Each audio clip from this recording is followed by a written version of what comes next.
असलामुअलैकुम। उम्मीद करदा सारे भरा ठीक होणगे। तो एक रिक्वेस्ट लैके आया अज मैं स्पैशल वो भाई सिगरट वास्ते। भाईजान सिगरट चंद दिन कोई 10-15 दिन घर बह के पी लो। यह सिगरट बड़ा नुकसान करती आ। तुसी सिगरट जी मूँह चो कढ़दे ना ये इंज करके सिटदे जे, ये एड्डी दूर करके सिटदे आपां सिगरट।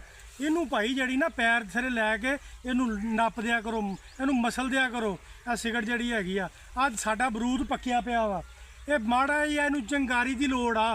ये बरूद जड़ा ना साडा ये मिनट तो पहले अग फड़ लैंदा। ते तुहाडी मेहरबानी आ ये सिगरट जी ना अपनी ये जी इंज करके सिटण वाला हिसाब इनू बंद कर दिओ 10 दिन, ताकि साडी वाढी शुरू हो गई आ। असी अपना एक कणक नूं कुंज लईए, बाद चों जड़ा ना सिगरट तुसी पींदे रहना। तो तुहाडी मेहरबानी भाईजान ये सिगरट 10 दिन घर बह के पी लो। बाहर पीनी आ पी लो, उत्थे पियो जिथे कणक नहीं हैगी। तो राहगीर तुरे जांदे इन्हां नूं पता नहीं हुंदा वो सिगरट जी ना वो एड्डी दूर करके सिटदे आ।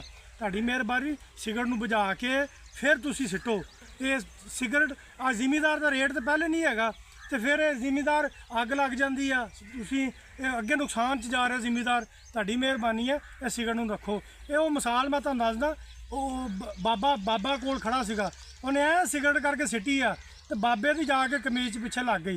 बाबा इधर उधर वेखे, वो मुंडे ने भाई अपना जोड़ा धुआं सी वो मूँह दे विच नप लिया। ये धुआं भाई 10 दिन 15 दिन नप के बह जाओ, ताकि कणकां अपने किसान जोड़े कुंज के घरां नूं चले जाण।